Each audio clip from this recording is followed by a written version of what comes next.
Días, profe. Bien, también, gracias. Buenos días. Buenos días. Muy bien, jóvenes, vamos a arrancar la clase del día de hoy. Lo primero, déjenme mostrarles su tarea.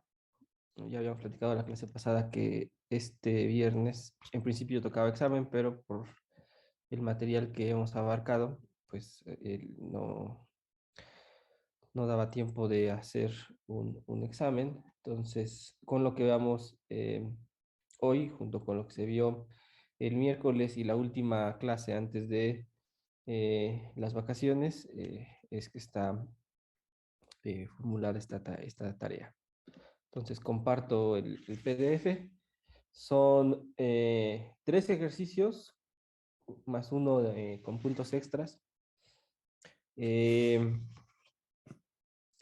Esencialmente, quiero que resuelvan el ejercicio 1 y ejercicio 2, son que resuelvan una ecuación diferencial llamada la ecuación de Klein-Gordon. Es una ecuación para la mecánica cuántica muy útil, sobre todo para la mecánica cuántica relativista.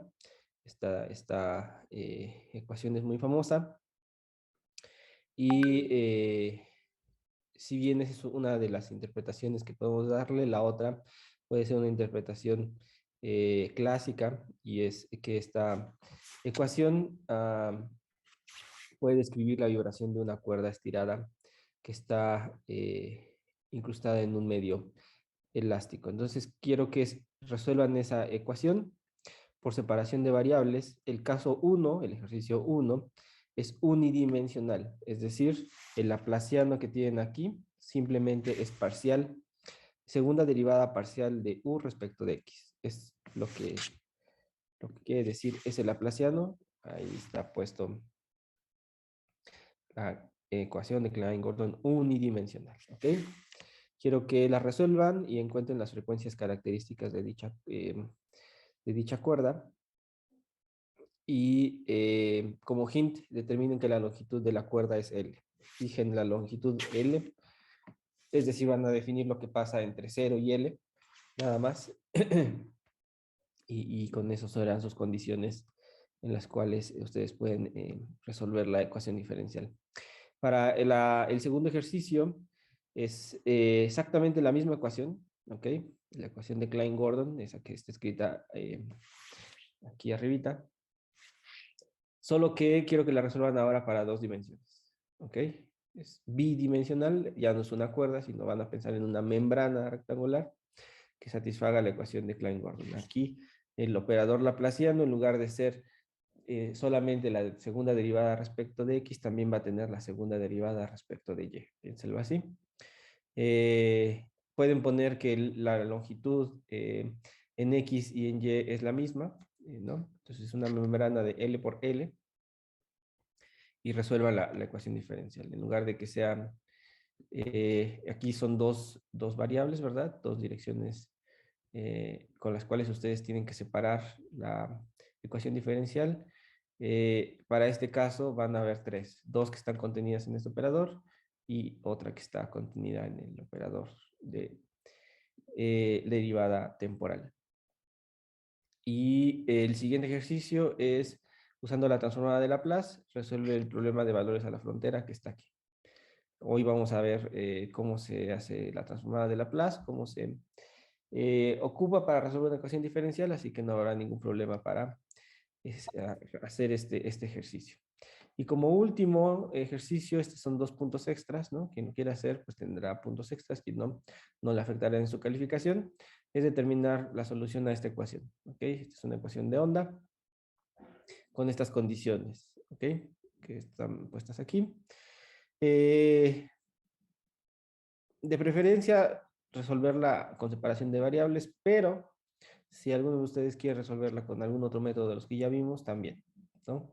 Esta ecuación de onda la trabajamos su solución, digamos, clásica, etcétera. Entonces, como se sientan más cómodos, aunque sugiero que si la van a resolver, la resuelvan por separación de variables, justo porque este es el tema que estamos viendo.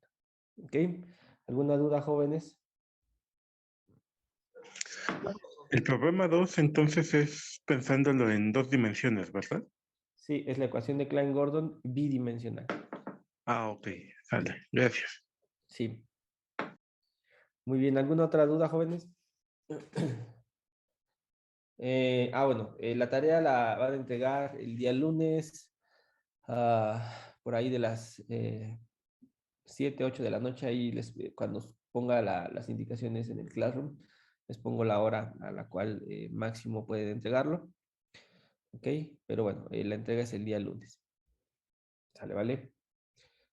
Muy bien, pues entonces voy a dejar de compartir esto y ahora vamos a entrar de lleno a clases. ¿Dudas de lo que vimos la clase pasada?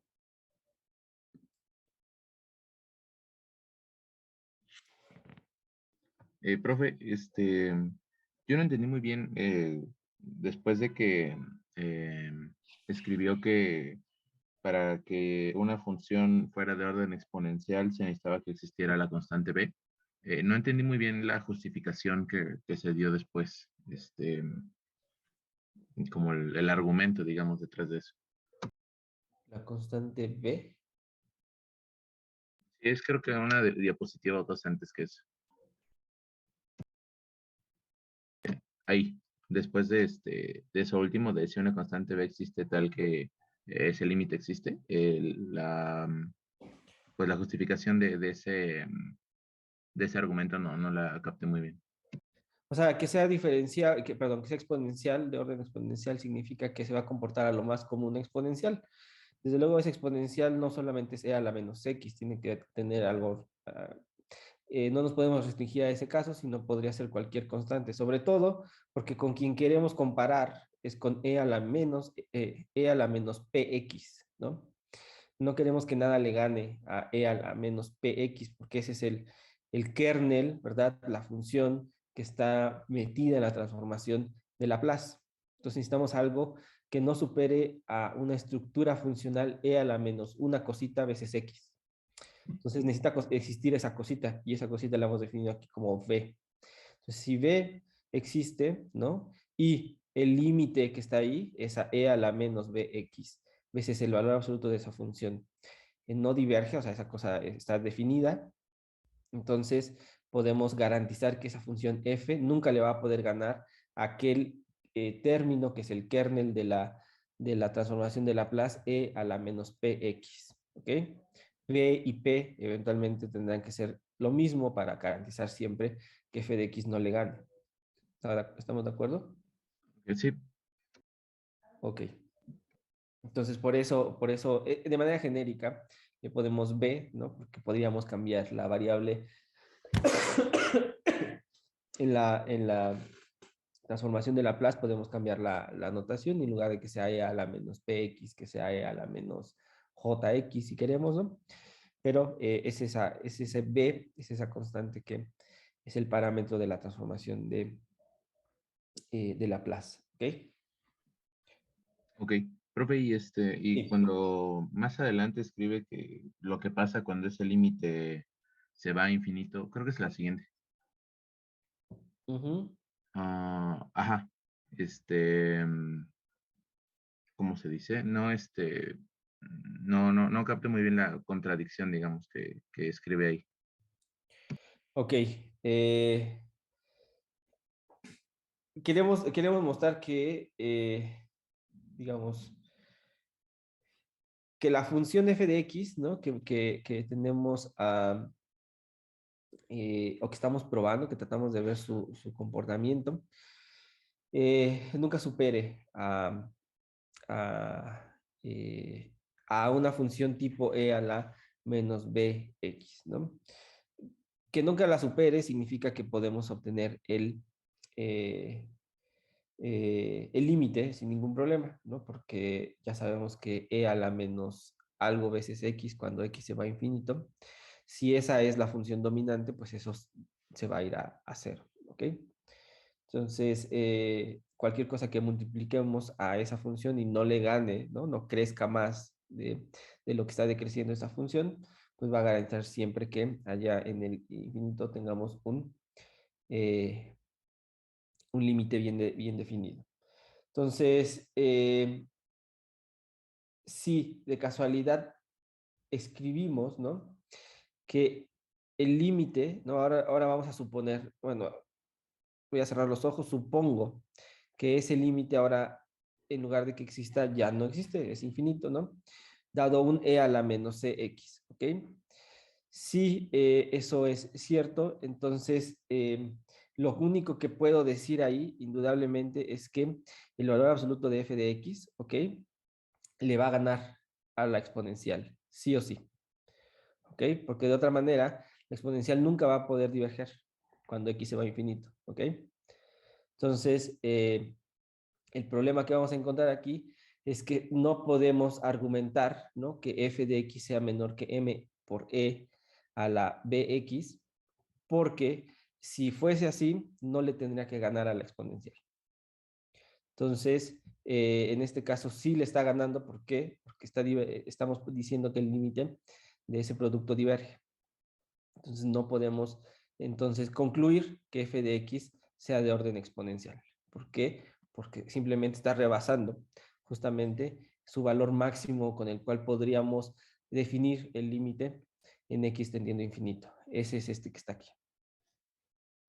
¿Sí queda claro ese argumento? Ok, sí, sí, profesor. Ok, entonces aquí es como supone cerrar los ojos y decir, ok, no quiero pensar que esto es cierto, ¿no?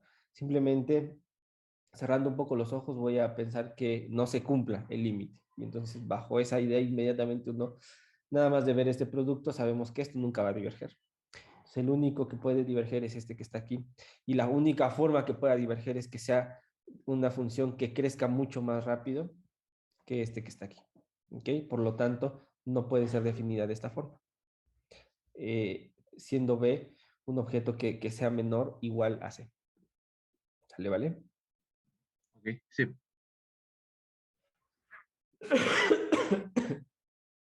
Y bueno, justo nada más para concluir esa parte de que una función sea de orden exponencial, pues aquí hay un ejemplito, ¿no?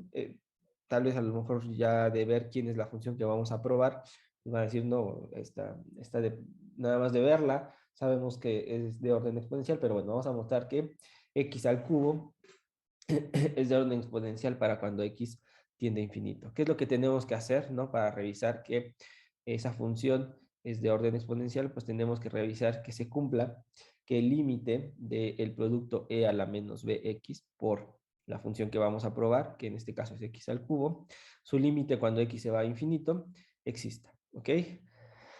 Entonces uno puede reescribir ese límite de esta forma: es el límite de x yendo a infinito de x al cubo entre e a la bx. ¿Estamos de acuerdo? Entonces, si de casualidad ustedes agarran y dicen, bueno, pues tiro a infinito mi x, ¿no? Eh, pues no es como inmediato encontrar el límite. Lo que uno puede hacer es, si uno está pensando que b es mayor que 0, pues simplemente ocupar la regla del L'Hopital para encontrar ese límite. ¿Ok? Entonces lo vamos a hacer. Vamos a escribir el límite de x al cubo entre e a la bx, ocupando la regla del L'Hopital. Voy a sacar la primera derivada de la función de arriba, no se llame la f, y la de abajo g. La primera derivada de f respecto de x, la primera derivada de g respecto de x, y bueno, aquí está el resultado de la primera derivada. No me ayuda mucho. Saquemos la siguiente derivada, ¿no? La siguiente derivada es esto que está aquí, 6x, b cuadrada e a la bx. Casi logro encontrar el límite, pero uno puede agarrar y volver a derivar. Y si uno vuelve a derivar, pues el 6x se vuelve 6, y lo que teníamos antes era b cuadrada e a la bx, ahora es b al cubo e a la bx. Y ahora sí, si x se va a infinito es claramente un cerote eso, ¿no? Entonces es un 0 el límite, y por lo tanto x al cubo sí es de orden exponencial, porque cuando x se va a infinito, pues el límite está bien definido. ¿Sale, vale? Y así podríamos probar algunas otras funciones. Imagínense probar, no sé, la función 1 entre x, lo que ustedes se imaginen, que más o menos sepamos que tiene un comportamiento siempre menor que un exponencial. Entonces, esa es una forma rápida de darse cuenta si va a funcionar o no la transformada de Laplace, si va a estar bien definida o no la transformada de Laplace. Ok, pues vamos a recordar o a revisar un poquito las transformadas de Laplace para algunas funciones elementales, ¿no? Bien conocidas justamente para que cuando ocupemos el método, pues no nos estemos preguntando, ay, ¿cómo era? O tengo que hacer otra vez el cálculo de cuál es la transformada de Laplace de cierta función que vamos a estar ocupando recurrentemente.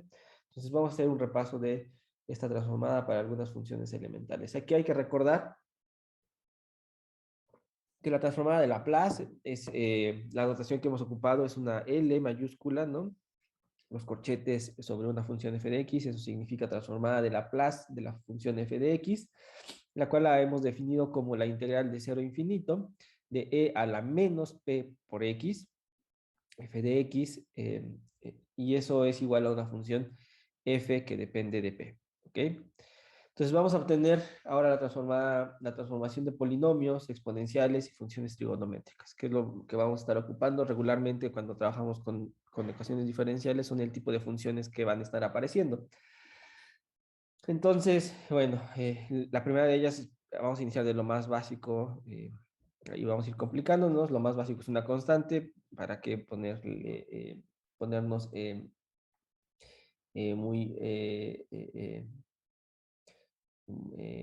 exigentes, con generalizarlo, podemos agarrar la constante 1, f de x es igual a 1, para x mayor o igual que 0, y siguiendo la definición de la transformada de Laplace, pues la transformada de 1 es la integral de 0 a infinito, ¿ok? Del exponencial de menos p por x veces la función, que en este caso es un 1. Si uno integra esto que está aquí, es menos e a la menos px entre p, evaluado entre 0 y e infinito, y eso es 1 sobre p. ¿Ok? Entonces la transformada de una constante, ¿no? Si esto fuera cualquier constante aquí, pues será la constante entre p, ¿no? Esa es una generalización rápida que podemos hacer. Siguiente caso es f de x igual a x a la n, ¿no? Vamos a estar pensando en algún tipo de polinomio, porque si conocemos el de x a la n, podemos conocer el de x a la m, el de x a la r, etcétera. Y si un polinomio es la suma de diferentes potencias de x, pues ya la hicimos, ¿ok? Entonces f de x igual a x a la n, donde n es un número entero positivo. Entonces la transformada de Laplace de x a la n es igual a la integral de 0 a infinito de e a la menos px x a la n de x. Y lo que vamos a hacer es integrar por partes. Vamos a definir a u como x a la n, ¿no? De tal manera que du es igual a nx a la n menos 1 de x. Y df es igual a e a la menos px de x, de tal manera que v es menos e a la menos px entre p. ¿Ok? Entonces, resolvemos la integral. Eso me da en el primero de los términos menos x a la n e a la menos px entre p, evaluado entre 0 e infinito. Si evaluamos en 0, el x a la n, chao, ¿no? Hace que todo se vuelva a 0. Y si evaluamos en infinito, la e a la menos px hace que todo se vuelva a 0. ¿Ok? Entonces ese término es nulo. Menos la integral de 0 a infinito de n x a la n menos 1 por, por menos e a la menos px entre p, ¿no? Es este término.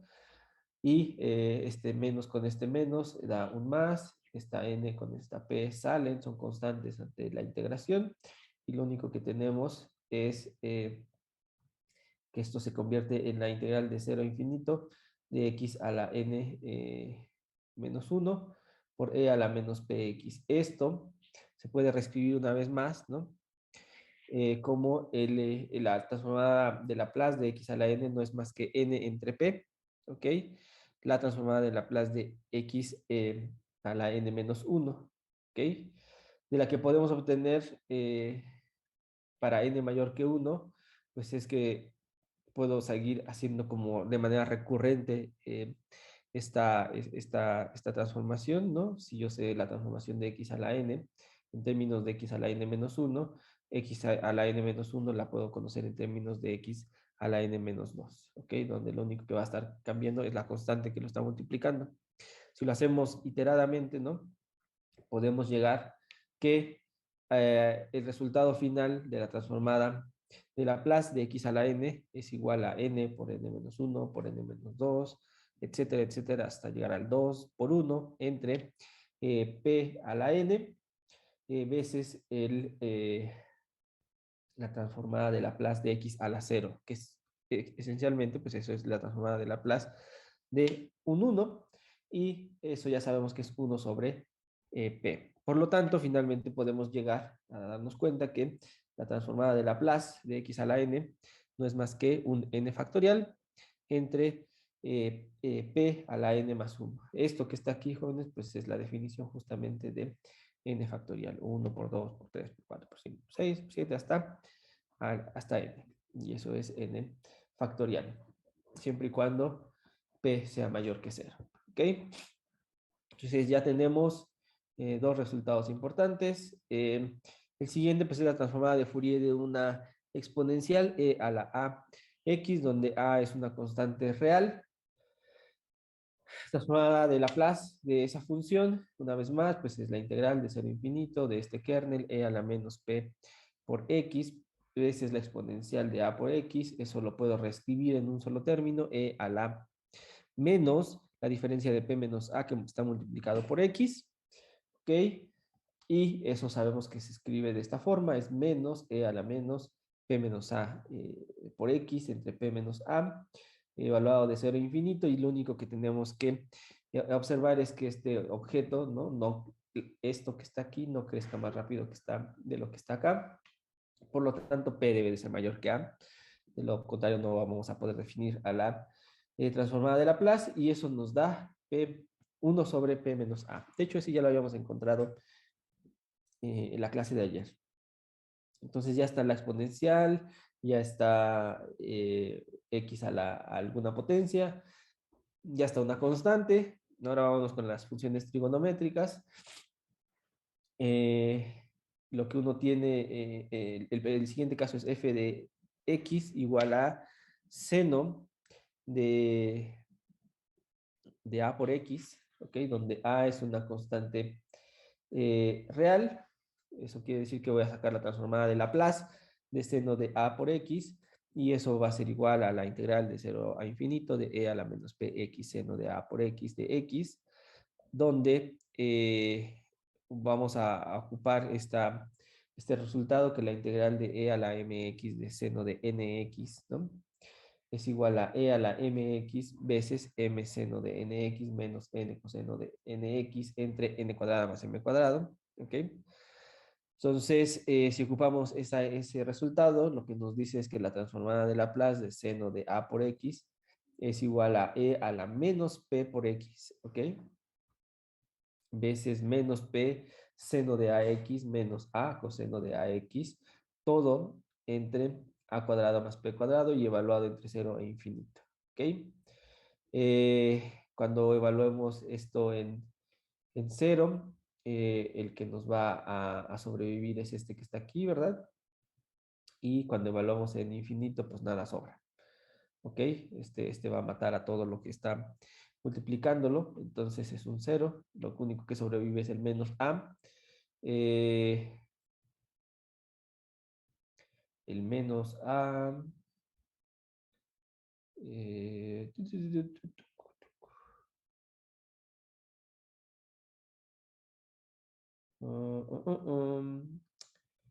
algo hice mal acá, a ver, espérenme. Mm, mm, mm, mm.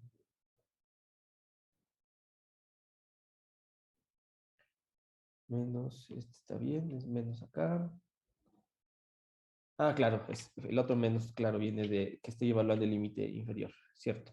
Entonces tengo menos por menos es más, esto es a entre a cuadrados más p cuadrado, ¿ok? Entonces, ese es a la transformada de Laplace del seno de ax, pues ese es, ups, es a entre a cuadrado más p cuadrado, ¿ok? Si la constante a fuese un 1, ¿no? Es decir, si nada más queremos la transformada de Laplace de seno de x, pues también ya lo sabemos, es 1 entre 1 más p cuadrado. Así, repetimos la idea ahora con coseno de ax, donde a, una vez más, es una constante real. La transformada de Laplace de coseno de a por x es igual a la integral de 0 a infinito de e a la menos px coseno de ax, donde lo que ahora vamos a ocupar es esta igualdad, ¿ok? A la mx coseno de nx integrado en x es e a la mx por m coseno de nx más n seno de nx entre n cuadrado más m cuadrado. Por lo tanto, la transformada de Laplace del coseno de ax es igual a e a la menos px por dos términos. El primero de ellos es menos p coseno de ax, el segundo es más a seno de ax, todo dividido entre a cuadrado más p cuadrado, evaluado entre 0 e infinito. Una vez más, cuando evaluamos en infinito, este término mata todo. Cuando evaluamos en 0, el único que sobrevive es este que está aquí, con un menos p. Entonces, menos por menos es más, y esto es un p entre a cuadrada más p cuadrada. ¿Ok? Si a es igual a 1, ¿no? Si nada más queremos el coseno de x, pues esto se va a convertir en p entre 1 más p cuadrado. ¿Ok?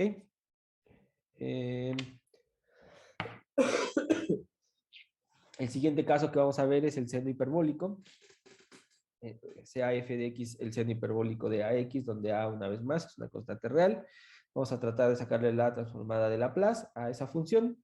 Y aquí lo que vamos a hacer uso es de la expresión en términos de exponenciales de esta función hiperbólica, ¿no? Sabemos que el seno hiperbólico de ax se puede escribir como una diferencia de exponenciales entre 2, e a la ax menos e a la menos ax entre 2, ¿no? Entonces, vamos a ocupar esa expresión porque este tipo de transformaciones ya las sabemos hacer, ¿no? Y vamos a ocupar la propiedad de linealidad de este operador, ¿no? Saben que si yo tengo una suma o una resta, ¿no? Que simplemente lo que puedo hacer es separarlo en dos términos, que es lo que estoy haciendo aquí, ¿no? Aquí está la transformada de Laplace de ese seno hiperbólico de a por x. Aquí está el término con el e a la ax, ¿ok? Es este que está aquí. Y aquí está el término con el e a la menos ax, ¿ok? El segundo término de la representación de la función hiperbólica en términos de exponenciales. El 1/2 es un factor común, ¿no? Lo saqué. Y uno hace estas integrales. En este no hay nada que preocuparse, en este es el único donde hay que preocuparse y simplemente pensar que P tiene que ser mayor que A, de lo contrario no podemos definir a nuestra transformada de Laplace. Y bueno, entonces a la hora de hacer las integrales obtenemos estos dos resultados evaluados entre 0 e infinito. Y cuando evaluamos en esos límites o en esos extremos, lo que vamos a obtener es un medio de 1 entre p menos a menos 1 entre p más a. Uno puede manipular un poquito la expresión y darse cuenta que eso se puede escribir como un medio de p más a menos p más a entre p cuadrado menos a cuadrado, y eso se va a reducir a, era un 2 aquí arriba, ¿no? 2 veces a, pero teníamos el 1/2 aquí, entonces se cancelan y simplemente queda un a entre p cuadrado menos a cuadrado. Y esa es la transformada de Laplace de este seno hiperbólico. Aquí en color rojo les pongo también el caso del coseno hiperbólico, que es completamente análogo, ¿no? Recuerden que el coseno hiperbólico, en lugar de ser la diferencia de las exponenciales, es la suma de las exponenciales. Entonces, lo único que va a suceder como resultado final es que los signos aquí van a estar cambiados. ¿Ok? Vean, más y menos. Y entonces el que se cancela es el A y no el P. Y nos da como resultado P entre P cuadrado menos A cuadrado. ¿Ok? Déjenme ver. ¿Qué más sigue? Bueno, sigue esta otra función, f de x igual a x a la k, donde k sea mayor que menos 1. ¿Ok? Vamos a escribir la transformada de Laplace de x a la k. Recuerden, estoy pensando k es mayor que menos 1, ¿ok? Y eso, ¿sí? Ahí K entonces puede tomar cualquier valor real, ¿verdad? Sí. Ujú. Ok, sí, gracias. De nada. Entonces la integral, perdón, la transformada de Laplace es la integral de 0 a infinito de e a la menos px, x a la k de x, ¿no?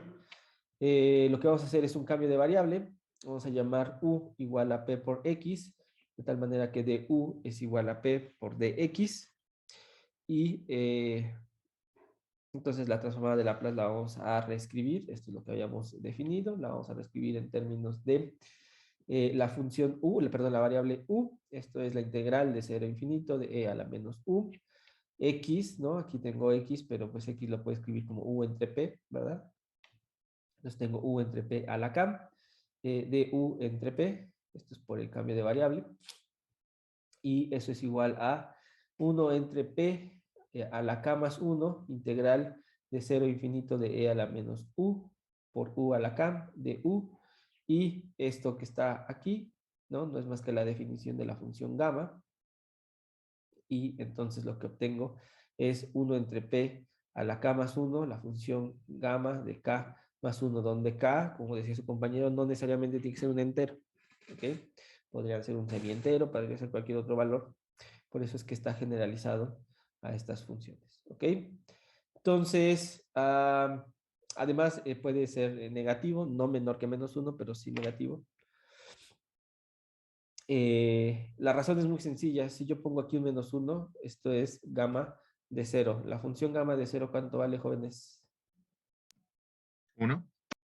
No, Unos, no, 1 sobre P. no,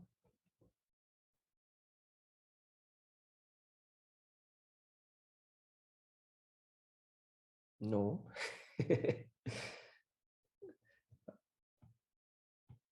Este es 1 menos 1. Bueno, sí, 1 menos 1, gamma de 0. La función gamma en 0 y en todos los números enteros negativos, ¿cuánto vale, jóvenes?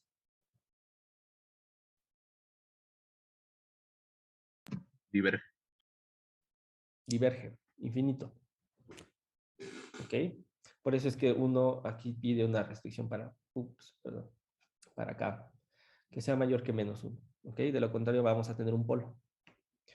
¿Ok?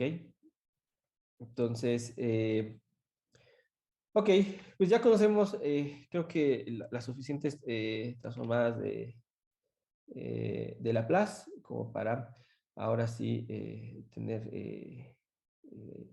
la bolsa de herramientas completas y ir avanzando hacia ocuparlo en resolver ecuaciones diferenciales. ¿Ok? Simplemente nada más para que no solo queden ahí las expresiones, vamos a hacer algunos ejemplos muy rápidos de, de estas transformadas de Laplace. También podemos, de hecho, hacer las transformadas de Laplace inversas, si ustedes se dan cuenta, porque si yo conozco ya cómo ir, digamos, del espacio de las X a las P, también voy a poder ir de las P a las X, ¿ok? Entonces, por ejemplo, ¿no? Que a lo mejor se nos ocurre hacer la transformada de Laplace inversa de 5 entre P más 2, ¿no? Esto, este 5 es una constante, ¿no? Este operador es lineal, puede sacar las constantes, no hay ningún problema, entonces se vuelve 5 veces la transformada inversa de 1 sobre P más 2, ¿ok? Y lo único que hay que hacer es recordar que la transformada de Laplace de una función exponencial del tipo e a la ax es igual a 1 entre P menos A. Por lo tanto, lo que uno puede concluir es que la transformada inversa de Laplace, de algo que se vea como 1 entre P menos A, pues debe de ser igual a E a la AX, ¿ok? Nosotros teníamos P más 2, ¿ok? Este 2, ¿no? Lo podemos ver o lo podemos entender como menos por menos 2, ¿no? Lo podemos reescribir como esto como 5, L a la menos 1, 1 entre P menos 2, ¿verdad? y entonces simplemente concluir que la transformada inversa de 1 entre P más 2 es igual a 5 veces E a la menos 2X, ¿ok? También podríamos tratar de encontrar la transformada de Laplace inversa de 1 entre P a la S con S mayor que 0. Hay que recordar quién es la transformada de Laplace de X a la K. Eso es la función gamma de K más 1 entre P a la K más 1. Y eso quiere decir que si nosotros tratamos de encontrar la transformada de Laplace, déjenme, la transformada de Laplace de X a la K entre gamma de K más 1, ¿no? Lo que voy a obtener justamente es 1 entre P a la K más 1, ¿cierto? Y vean que lo que quiero encontrar es la transformada inversa de algo que se parece a eso. Es 1 entre P a la S, aquí tengo 1 entre P a la K más 1. Simplemente si uno hace una relación, un cambio de variable, de poner K más 1 a S, ¿no? O S igual a K más 1, pues lo que uno puede encontrar es justamente que la transformada de Laplace inversa es X a la S menos 1 entre gamma de S. Ocupando esto que está aquí, la transformada inversa de 1 entre P a la K más 1 es X a la K entre gamma de K más 1. Pero K más 1 lo hemos llamado S, ¿ok? Por lo tanto, si aquí tengo X a la K, pues voy a tener que escribir S menos 1. ¿Sale, vale? Para poder encontrar la transformada de Laplace de 1 sobre P a la S. Y así uno puede ocupar lo que ya aprendimos de las transformadas, ¿no? Y tratar de echarse hacia atrás, ¿no? Echar en reversa el procedimiento y entonces encontrar las transformaciones de Laplace inversas de algunas expresiones que nosotros querramos encontrar. ¿Dudas hasta acá, jóvenes? Disculpe, profe. Entonces, las soluciones para esos problemas dejamos como tal la transformada inversa. A ver, otra vez. Los problemas... O sea, dejamos así escrita la transformada inversa, no hay que, no sé, simplificarla o algo, nada más. La podemos dejar escrita como en este ejemplo. sí, como acá, por ejemplo, los lados derechos de las igualdades, sí. Basta con que queden así. Ah, bueno, muchas gracias. Sí. Ok. Hay un poquito más de propiedades que revisar. Estas cosas que se llaman los teoremas de cambio. Eh, en aplicaciones prácticas, muchas veces nos encontramos con funciones multiplicadas por factores exponenciales. ¿Ok? Entonces, si conocemos la transformada de Laplace de una función, entonces multiplicarla a esta función por una exponencial no requiere calcular de nuevo. ¿Ok? No vamos a requerir volver a calcular todo porque hay que multiplicarlo por una exponencial. ¿Ok? Entonces, el primer teorema nos dice que si la transformada de Laplace de una función f de x es igual a una f mayúscula de p, con p mayor que b, entonces la transformada de Laplace de e a la x, f de x, no es más que f a la p menos, f de p menos a, ¿ok? Donde p tiene que ser mayor a más b. ¿Sale, vale? Ejemplo, tenemos la transformada de Laplace de e a la menos a x por x a la n. Eso es igual a n factorial entre p más a la n más 1, ¿ok? Con p mayor que menos a. Hay que recordar que la transformada de Laplace de x a la n se puede escribir como, o se escribe como n factorial entre p a la n más 1 con p mayor que 0, ¿ok? Entonces, el teorema que nos dice que si ahora tenemos, acuérdense, ya conocemos esta expresión, entonces el teorema nos dice que si nosotros ahora tratamos de sacar la transformada de Laplace de e a la menos a x por x a la n, ya no hay que volver a hacer nada, simplemente hay que hacer el cambio adecuado. ¿ok? Que va a ser n factorial entre p más a la n más 1, ¿ok? Acuérdense, aquí no venía un signo menos, no venía un signo menos, por eso está aquí un signo menos, aquí sí tengo un signo menos, por eso hay un signo más acá. ¿Sale, vale? Lo podemos hacer, comprobar, ¿no? Para no nada más decir, ah, sí, es el teorema y pues le debemos de creer. Lo que podemos hacer, pues, es tratar de calcular la transformada de Laplace de este objeto, ¿ok? A partir de la definición de la transformada de Laplace, es la integral de e a la menos px, ahí está el kernel, ¿no? E a la menos ax, x a la n, simplemente estos dos los podemos reescribir como e a la menos p más a, x, x a la n, y vamos a hacer un shift, un desplazamiento, ¿ok? Vamos a escribir a p más a como una p mayúscula, ¿ok? De tal manera que podemos escribir nuestra transformada de Laplace ahora en términos de un parámetro p mayúscula, integral de 0 a infinito de e a la menos p mayúscula x, x a la n.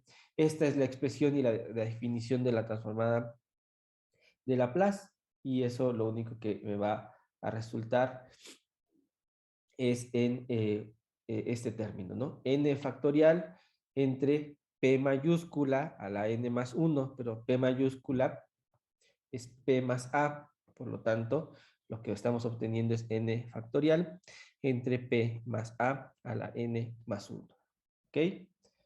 Entonces, así también se puede demostrar, ¿no? El teorema es una forma de darse cuenta que el teorema esencialmente lo que nos está diciendo es que si nosotros tenemos una exponencial, pues siempre la podemos reagrupar con el kernel de la transformación y reescribirlo en términos de un nuevo parámetro, ¿ok? Y con eso es más que suficiente para encontrar la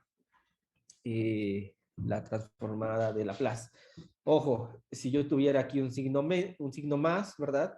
Aquí tendría que venir un signo más y aquí tendría que venir un signo menos y tendría P menos A.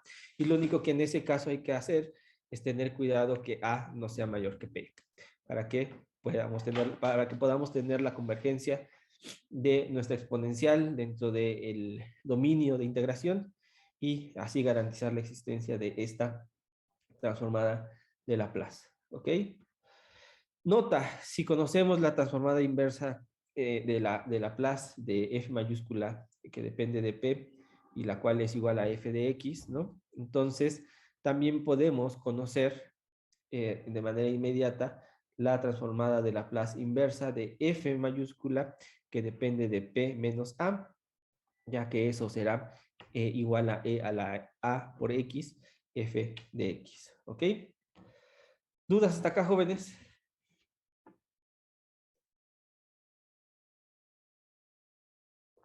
Ok. El Sí, segundo todo bien. teorema. ¿Perdón? No, todo bien. Ok. El segundo teorema nos dice que dada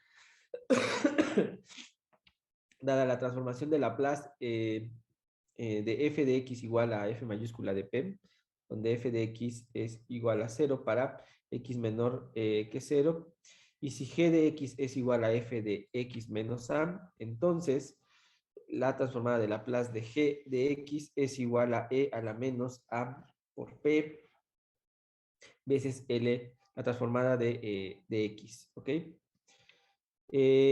Aquí un ejemplo, ¿no? Definimos a f de x como x para x mayores iguales a 0 y a 0 como, y a f de x igual a 0 para cuando x es menor que 0.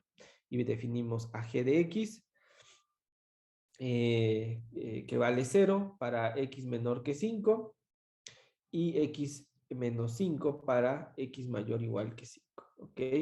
Entonces, la transformada de Laplace de g de x va a ser igual a e a la 5p, ¿ok? Entre p cuadrado. Aquí está escrito porque es así. L de g de x es igual a la integral de 0 a infinito de e a la menos px, x menos 5, ¿no? Es la función g de x. Y esto lo vamos a poder reescribir haciendo un cambio de variable, y es igual a x menos 5, eso implica que dy es igual a dx, ¿no? Porque al final de cuentas esto nada más es un desplazamiento constante. Y bueno, esto es la integral de 0 a infinito de e a la menos p x a la x menos 5, ¿no? Eso se puede escribir como e a la menos p 5 más y entre 5 más y por y de y. Esto que está aquí se puede reescribir, ¿no? Esto es e a la menos 5p por e a la menos py por y, ¿no?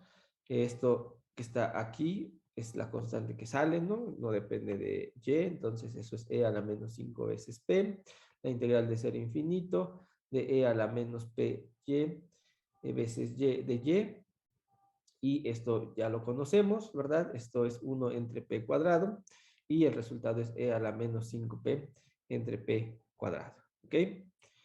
Otras transformadas de Laplace que son útiles o que es útil conocer es el caso de la transformada de Laplace de una función periódica, ¿ok?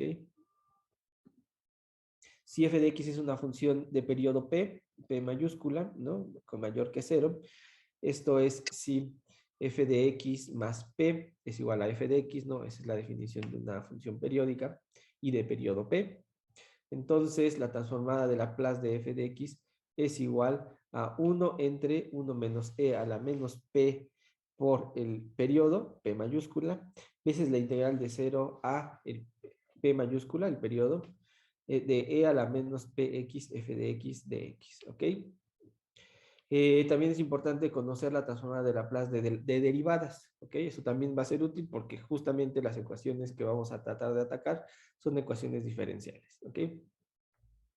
Entonces, si f de x es una función continua para x mayor o igual que 0, y f', es decir, su primera derivada es una función continua, por tramos en todo el intervalo de x viviendo entre 0 y k, y si el valor absoluto de f de x es menor o igual que m veces e a la bx, es decir, es de orden exponencial, entonces la transformada de Laplace de f' de x es igual a p, la transformada de Laplace de f de x, menos f en 0. ¿Ok? Para cuando p es mayor que v.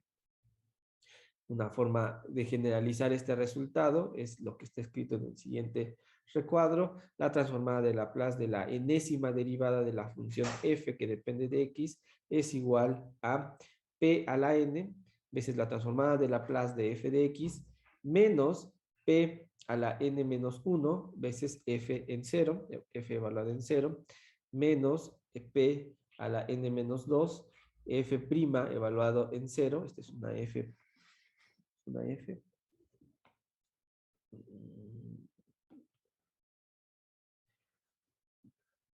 menos p a la n menos 3 de f b' evaluado en 0 hasta llegar a menos f a la n menos 1 o la n menos 1 derivada de f evaluada en 0. ¿Ok? Esa es la generalización de este resultado que escribimos aquí para la primera derivada. Esta es para la enésima derivada. Una transformada de Laplace que también debemos de conocer es la transformada de una función definida por su integral, ¿ok? Si g de x es una, está definida como la integral de 0 a x de f de u, ¿no? Y si la transformada de Laplace de f de x es igual a f de p, entonces la transformada de Laplace de g de x, ¿ok? Es igual a una f mayúscula que depende de p entre p. ¿Sale, vale? Entonces, este fue un resumen así express, ultra rápido de la transformada de Laplace, ¿no? Para poder ocuparla en lo que sí nos interesa, que es resolver una ecuación diferencial. Entonces, esto fue un paréntesis nada más para recordarles muchas propiedades de esta transformada de Laplace, cómo se define, cuáles son algunos resultados importantes. Y ahora sí nos podemos lanzar o regresar al tema principal, que es la transformada de Laplace para resolver problemas con valores a la frontera. ¿Ok? Entonces, las transformadas de Fourier y de Laplace son útiles para resolver varias ecuaciones diferenciales. la elección de la apropiada transformación siempre va a depender del tipo de condiciones a la frontera que vayamos a imponer. Entonces, la idea es mostrar el uso de esta transformada de Laplace en la solución de problemas o de ecuaciones diferenciales donde vamos a imponer condiciones a la frontera, ¿ok? Resolver las ecuaciones tipo la ecuación de calor.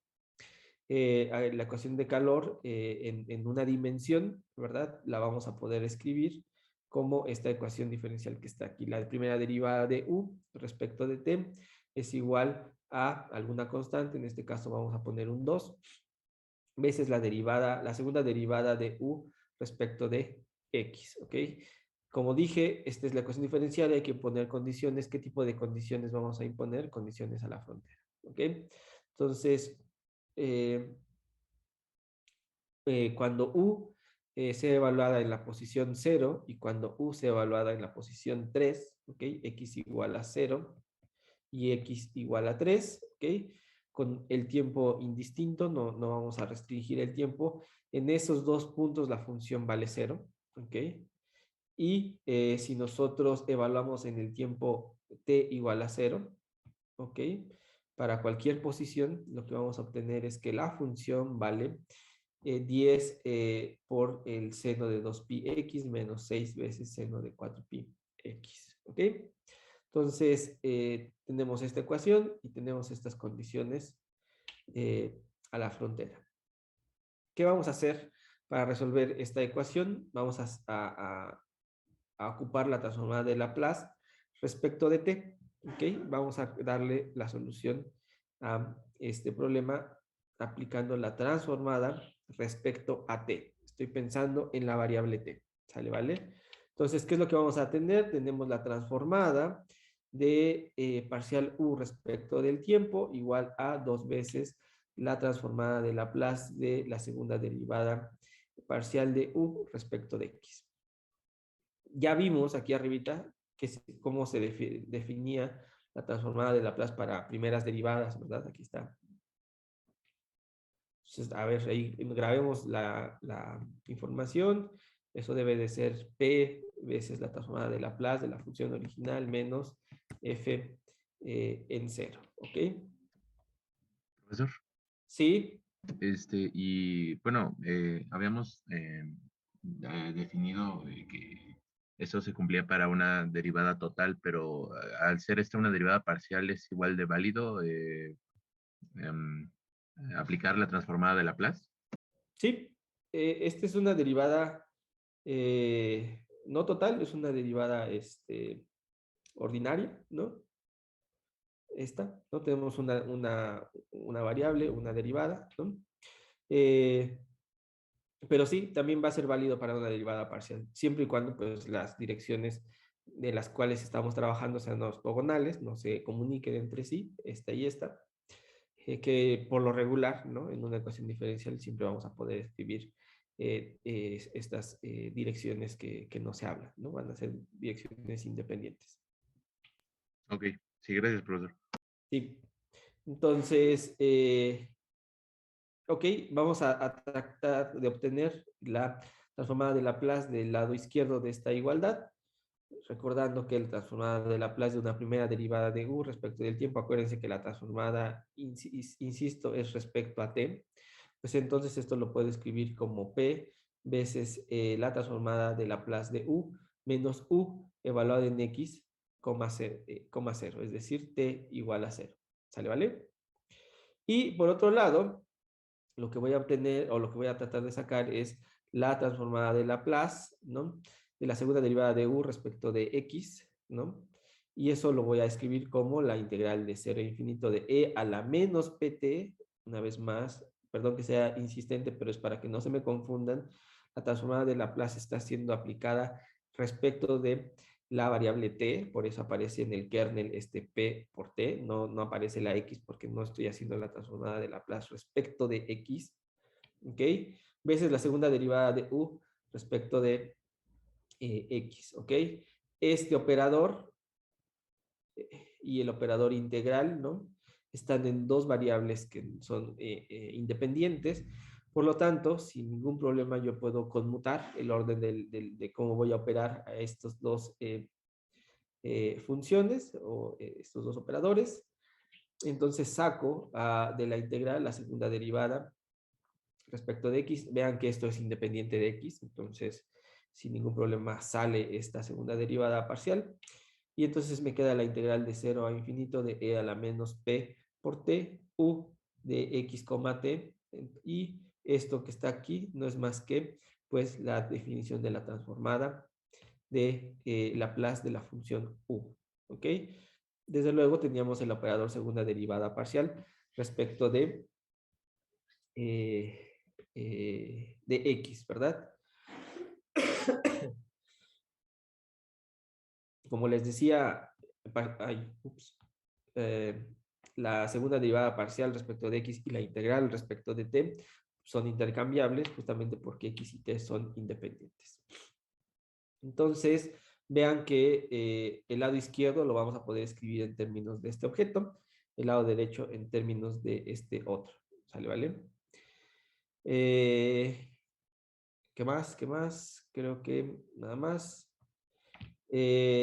Nada más por conveniencia, sea u, ¿no? Igual a u de x, p, definido como la transformada de Laplace de u x, t. Acuérdense que cuando hacemos una transformada de Laplace, esencialmente estamos pasando del espacio de la variable con la que iniciamos.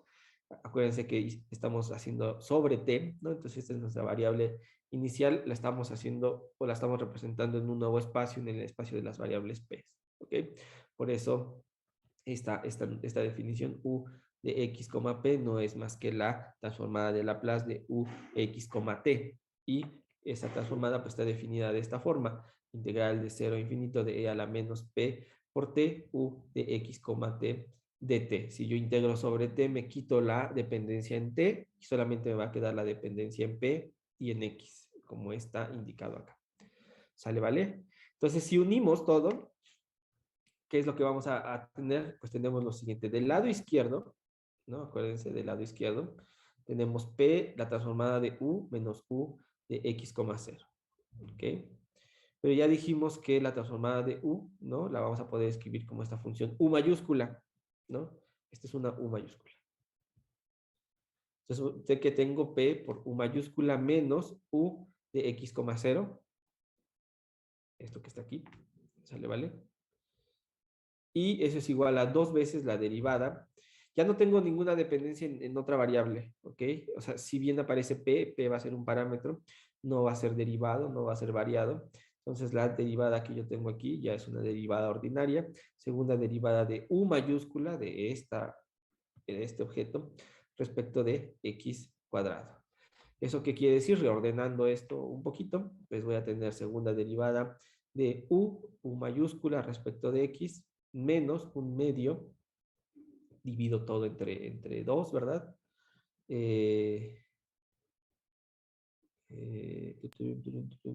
Profe, ¿no faltaría un medio en Sí, u de x? es lo que estoy viendo acá. Vamos a poner, falta un medio.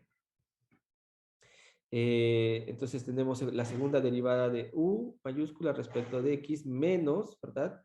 Un medio de p por la función u, y eso debe de ser igual a menos un medio de u x, 0, ¿cierto? A ver, déjenme ver. Sí, sí. Usando las condiciones del problema, tenemos que la segunda derivada de u respecto de x, esa u es la u mayúscula, ¿no? Entonces su segunda derivada respecto de x menos un medio de p veces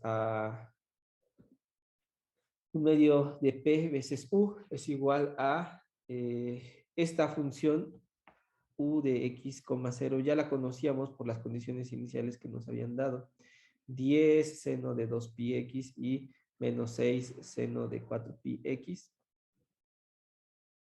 Aquí sí, miren, sí, falta un medio acá. Aquí está el 3 y aquí está el 5, ¿no? 3 veces seno de 4πx menos 5 seno de 2πx, no, debe de ser 1, sí, está bien, 0. Ok, entonces ya sustituí y esta es mi ecuación, ¿estamos de acuerdo? Y ahora pensemos en esta ecuación diferencial en términos de x, con p como un parámetro, ¿ok? Entonces, tomando la transformada de Laplace en las condiciones dadas, ¿no?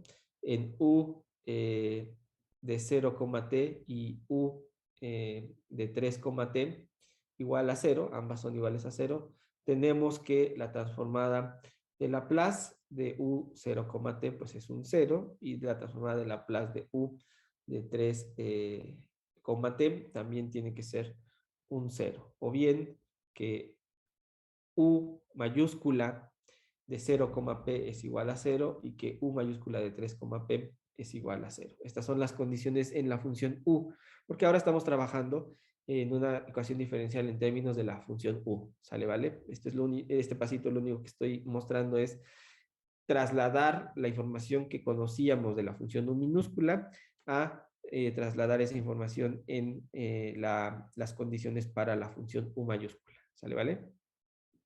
Entonces, hay que resolver esta ecuación diferencial que está acá. Y listo, jóvenes, esta ecuación diferencial se puede resolver bastante más fácil, ¿cierto? Sí. ¿Qué haríamos acá? Encontramos la solución homogénea y se la sumamos a la solución particular de la ecuación de U. Así es. Y entonces ya se encontró la solución a nuestro problema. ¿Qué es lo que haríamos al final, jóvenes? Si nosotros queremos encontrar quién es U minúscula. Usamos la transformación inversa. Transformada Exactamente. inversa. Exactamente. ¿Quedó claro entonces cómo se ocupa este método? Sí. Sí, profesor. Ok. Muy bien, jóvenes. Entonces, vámonos a un descanso de 5 minutitos y regresamos a que ahora sí nos pongamos a resolver algunos ejemplos, ¿no? A discutir un poquito de física y a ver si me da tiempo de terminar los dos ejemplos que tenía programados para hoy. Si no, pues bastaría con el primero y voy iniciando el segundo, contándoles un poco de la motivación física que está detrás de esa ecuación que les voy a mostrar. Entonces son 11 con 10, regresamos en 5 minutos, ¿sale, vale? Sí, profe. Está bien.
Ok, jóvenes, regresamos a la segunda parte de la clase. Vamos a resolver un par de ejercicios si da tiempo el día de hoy, si no, basta con uno y platico la motivación del siguiente. Son ejemplos para practicar este método de separación de variables, ¿ok? Y el primero es un ejemplo donde vamos a tratar de analizar qué es lo que pasa con una membrana rectangular, ¿ok? Que vamos a tener una ecuación de onda. Es una ecuación de onda en dos dimensiones, las variaciones en la dirección X, las variaciones en la dirección y desde luego cómo varía en el tiempo. ¿Qué es lo que va a variar? Pues la onda, ¿verdad? Una onda que va a estar viajando en el espacio es lo que vamos a tener en mente para resolver este problema. ¿Con qué velocidad? Con la velocidad c, ¿ok? Entonces, esa es la ecuación que queremos resolver, la dinámica que queremos resolver, pero tenemos que conocer más del problema para tener una solución que sea única. Entonces hay que imponer las condiciones. En este problema van a ser condiciones a la frontera, las cuales nos dicen, ¿no?, que la membrana no puede vibrar en la frontera. ¿Ok? ¿Qué quiere decir eso? Que la función u en 0, coma y, coma t, ¿ok? Acuérdense que u depende de tres variables, x, y y t.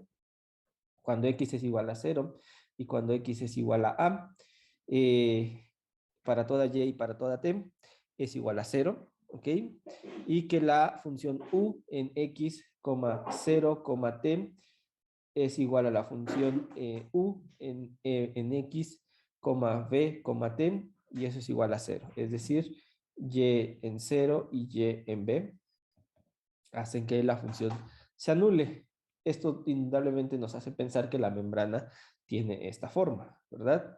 La membrana es una membrana de longitud A en la dirección X y de longitud B en la dirección Y. ¿Ok? Es decir, todo esto que está aquí, toda la orillita de esta membrana, no puede vibrar. Todo lo que está aquí adentro, pues piensen que es un material elástico, un material que sí puede deformarse. Entonces tenemos una ecuación en tres variables, x, y, z, y lo que vamos a hacer es ocupar el método de separación de variables para poder resolver este problema. Entonces, como dice la receta, ¿no?, el primer paso es proponer la solución y vamos a proponer una solución cachito a cachito, ¿ok? La primera de ellas, ¿no?, la primera parte que vamos a proponer es que la función que depende de la función u que depende de x, y y t, se puede escribir como una función que depende de lo que sucede en el espacio y de lo que sucede en el tiempo. Entonces vamos a proponer una función v de x, y veces una función z que depende del tiempo, ¿ok? Entonces estamos separando las variables espaciales de las variables o de la variable temporal. Todos los puntos x, y, entonces tienen el mismo comportamiento en el tiempo, ¿ok? Esto es típico para eigenvibraciones, vibraciones propias, problemas de vibraciones propias. Sustituyendo justamente esa separación de variables que estamos proponiendo, donde donde queremos separar la información temporal de la información espacial, entonces la ecuación diferencial se ve como está escrita al final de la diapositiva, ¿no? Segunda derivada respecto de x de ese producto, v por z, la segunda derivada respecto de y del producto v por z, y eso tiene que ser igual a 1 sobre c cuadrada, segunda derivada en el tiempo, del mismo producto v por z. Nos damos cuenta que este operador va a afectar a la función v, pero no a la función z. Este operador diferencial va a afectar a v, pero no a la función z. Y en el caso del lado derecho de la igualdad, este operador sí va a afectar a la función z y no va a afectar a la función v. ¿Ok? Entonces, esto quiere decir que se puede reescribir de la forma como aparece en la primera ecuación en esta diapositiva. Y que es el siguiente paso que uno hace al llevar a cabo la receta de la separación de variables, dividir justamente por la función solución que es la función u, que depende de x, y y z en términos justamente de la separación de variables que propusimos, es decir, v por z. Si nosotros hacemos eso, dividimos todo por vz y vz, ¿no? En todos lados, pues justamente nos damos cuenta que el lado izquierdo de la igualdad, ¿verdad? Se le va a cancelar la parte de z y simplemente va a quedar expresado todo en términos de la función v. Por el contrario, del lado derecho de la igualdad, lo que se va a cancelar es la información de v, quedando simplemente la información de la función z, que es la función que contiene información en el tiempo. Entonces, ¿sí?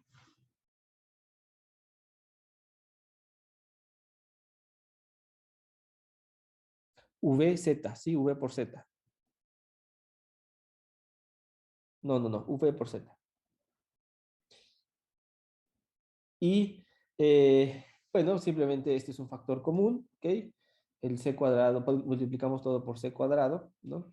Y nos damos cuenta que esta ecuación se puede reescribir de esta forma, ¿ok? C cuadrado entre V, que depende de X y Y, por suma de estos dos términos, segunda derivada en X y segunda derivada en Y aplicado a la función V.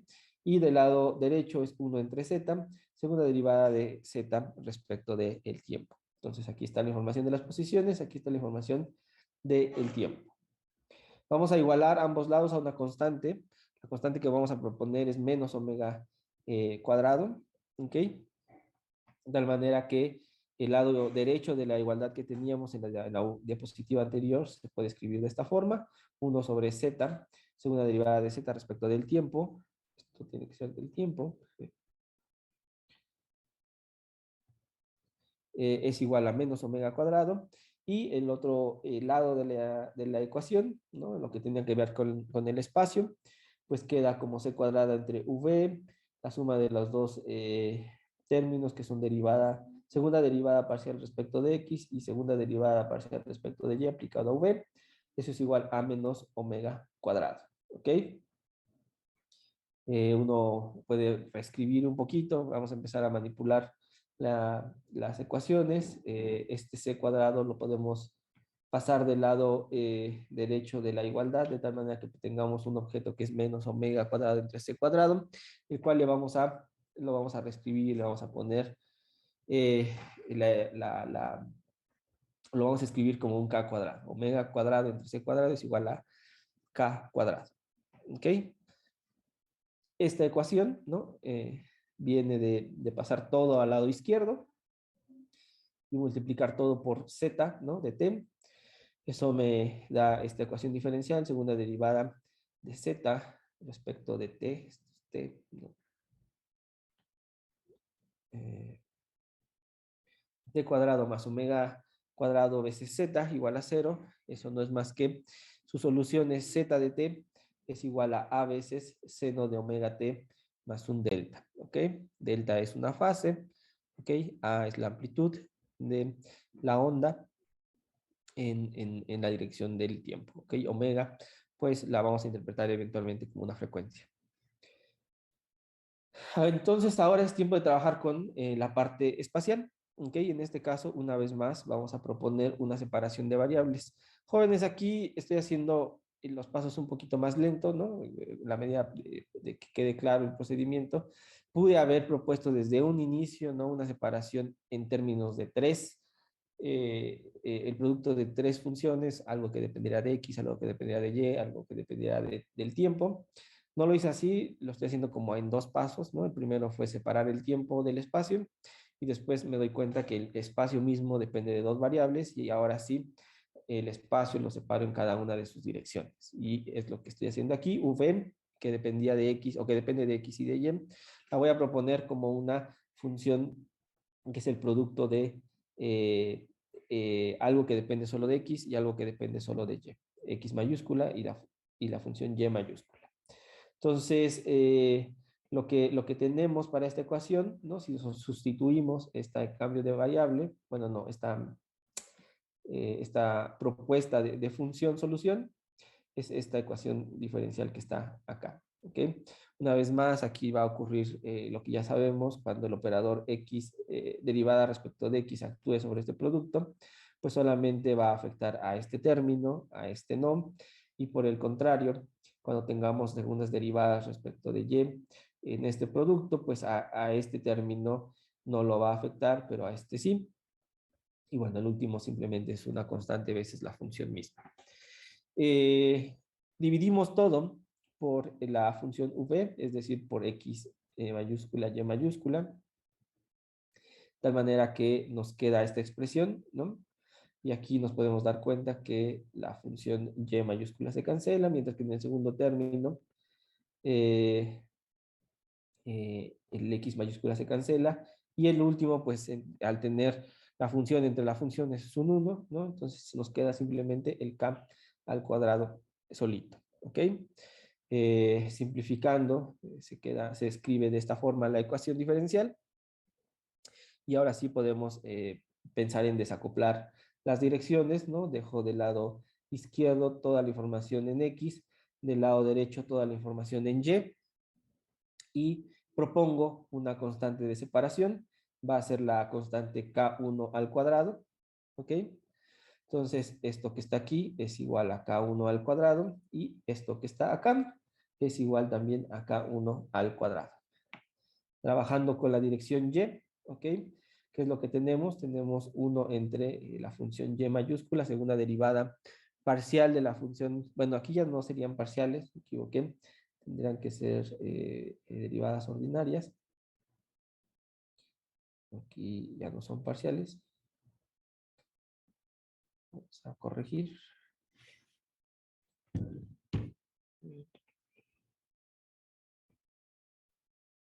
Ok. Esa segunda derivada igual a k cuadrada menos k1 al cuadrado, que la vamos a renombrar como k sub 2 al cuadrado, y eso tiene que ser igual a 1 entre y. Otra vez vamos a cambiar aquí las derivadas.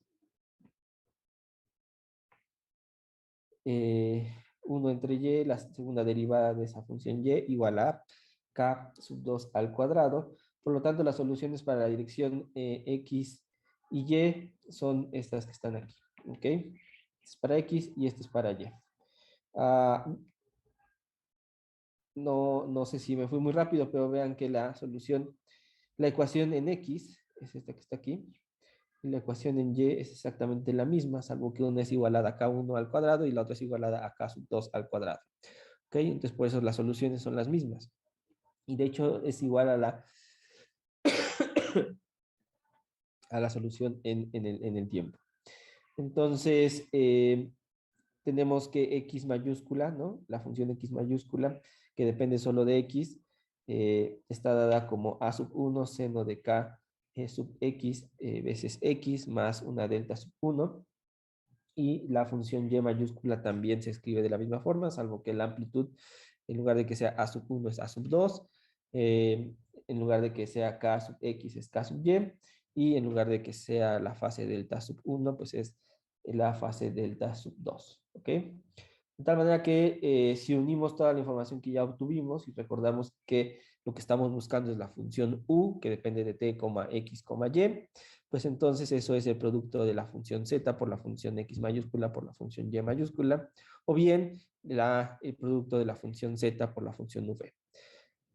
Sustituyendo a esos resultados que obtuvimos, tenemos que la solución de u en términos de t, x y y es esto que está aquí, el producto de las tres soluciones que ya habíamos escrito, y eso se puede reescribir como a por a1, a2, el producto de las tres funciones senos con sus respectivos argumentos, ¿ok?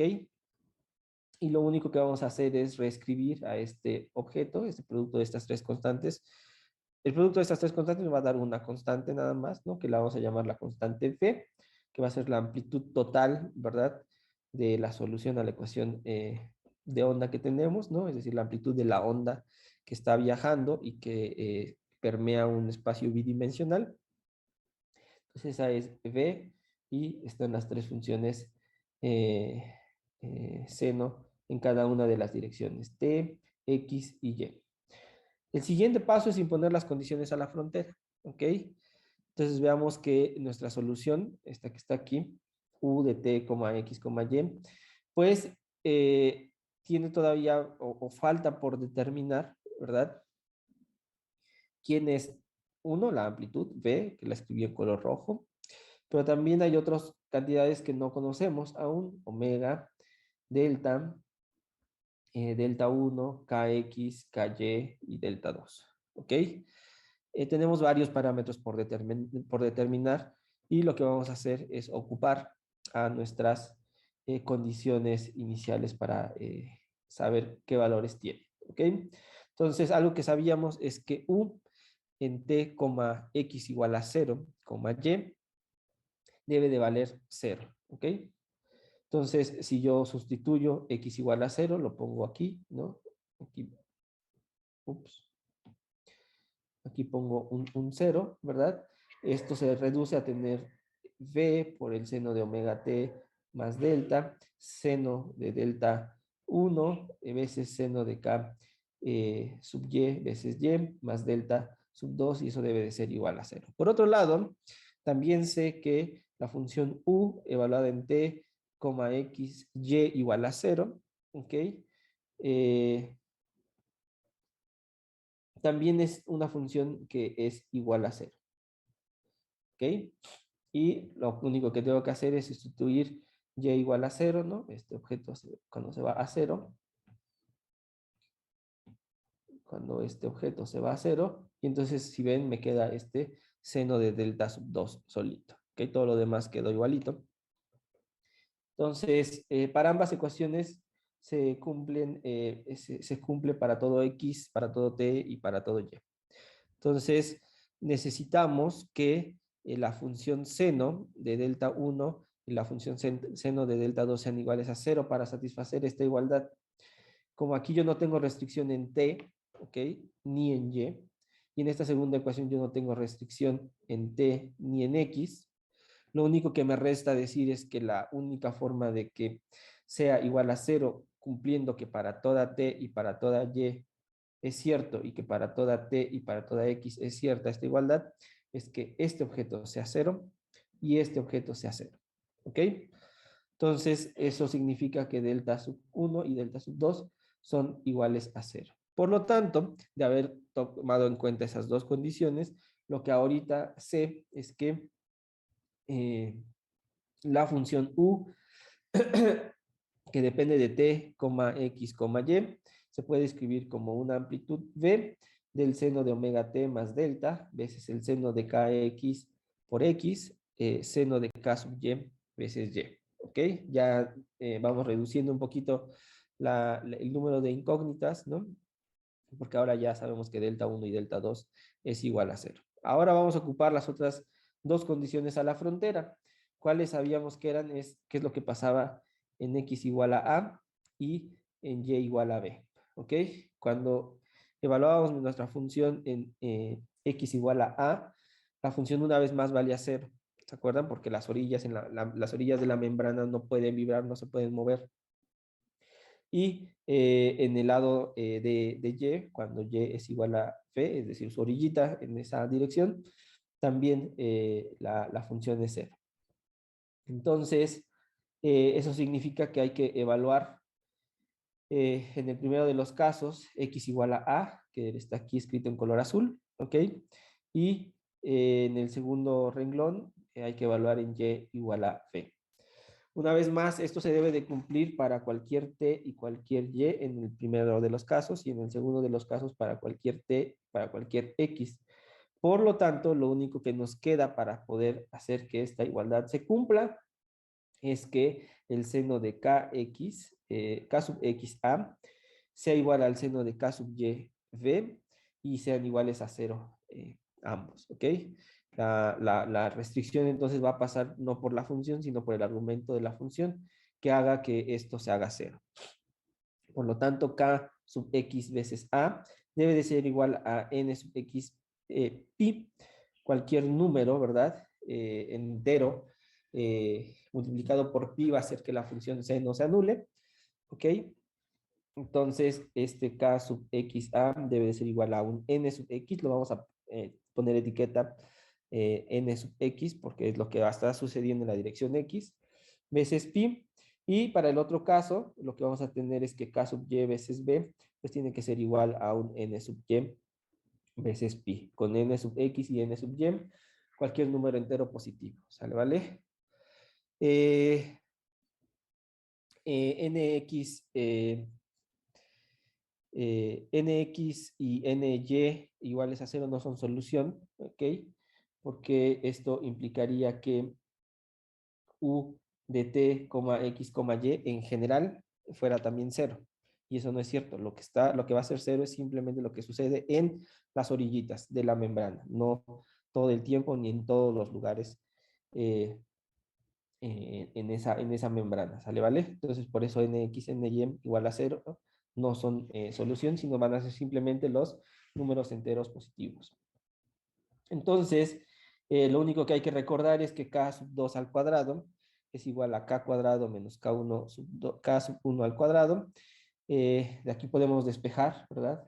A K cuadrado y escribirlo como la suma de K sub 1 al cuadrado más K sub 2 al cuadrado, que ya tenemos escrito en términos de los n's, ¿ok? Entonces podemos darnos cuenta que K cuadrado es igual a n sub x al cuadrado, pi cuadrado entre a cuadrado, más n sub y al cuadrado, pi cuadrado entre b cuadrado, ¿ok?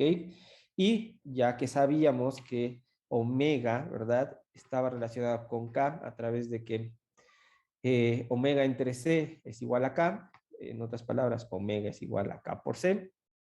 Entonces, tenemos las frecuencias, ¿verdad? Omega en términos de estos números nx y ny, ¿no? Esto es igual a c veces pi, la raíz cuadrada de n sub x al cuadrado entre a cuadrada, más n sub y al cuadrado entre v cuadrado. Esta es las frecuencias a las cuales van a resonar nuestra membrana al final de cuentas. Por lo tanto, lo que podemos hacer o lo que podemos escribir ahora, ya que impusimos esas segundas condiciones, es que la función u, que depende de t, de x y de y, se puede escribir como una amplitud b por una función seno que depende de una omega, que a su vez depende de dos índices nx, ny, veces el tiempo más una delta, veces la función seno de n sub x pi entre a por x, veces el seno de n sub y pi entre b, veces la variable y.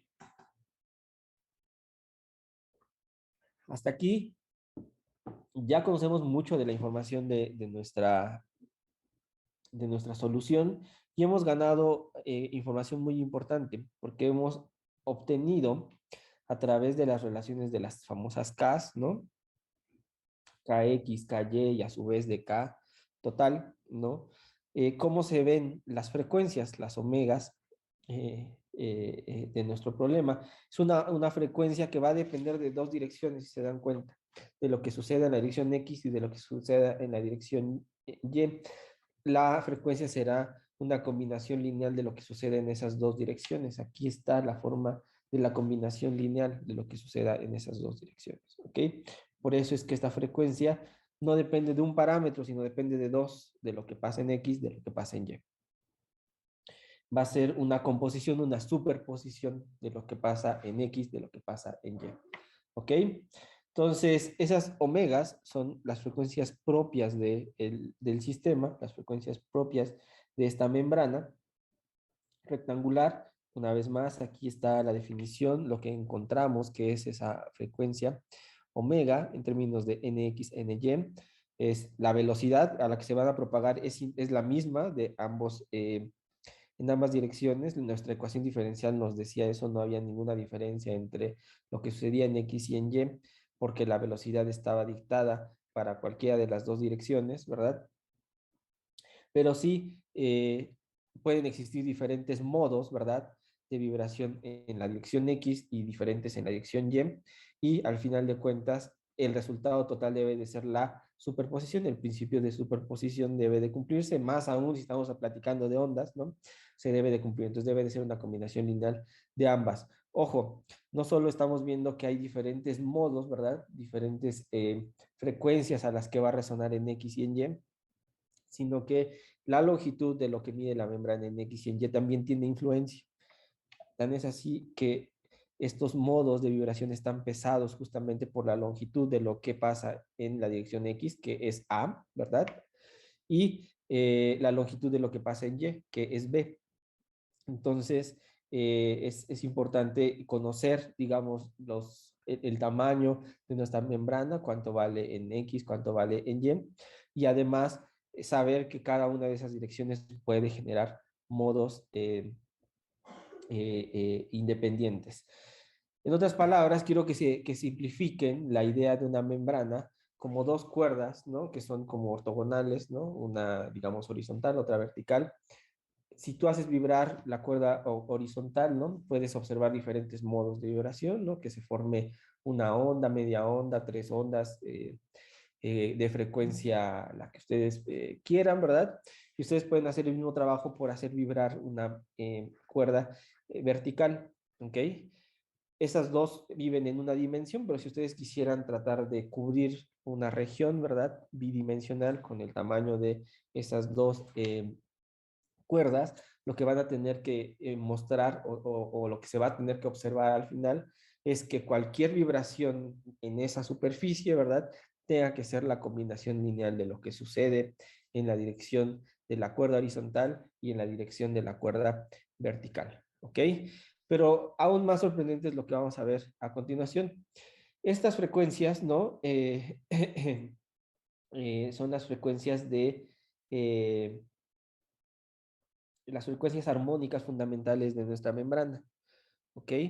Imagínense que tratamos de encontrar la más baja de ellas. Ya dijimos que NX y NY tienen que ser números enteros positivos, entonces la más pequeña de las frecuencias es cuando NX y NY valen 1. Por lo tanto, la omega, que le vamos a poner su índice 1, 1, porque n sub x vale 1 y n sub y vale 1, es igual a c veces pi, la raíz cuadrada de 1 entre a cuadrado más 1 entre b cuadrado. ¿Ok? Entonces, para una cuerda tenemos, si nosotros nos reducimos a una dimensión, de hecho ustedes en una tarea ya hicieron ese trabajo.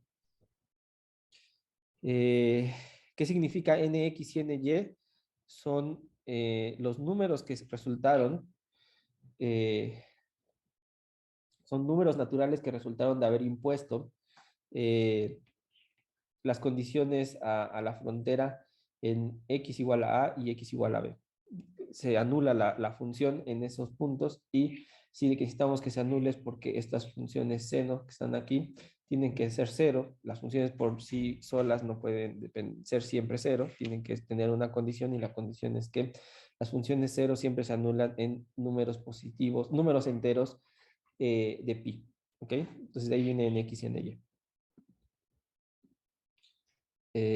Ok, entonces regresando, esta es la frecuencia más baja, la frecuencia armónica más baja.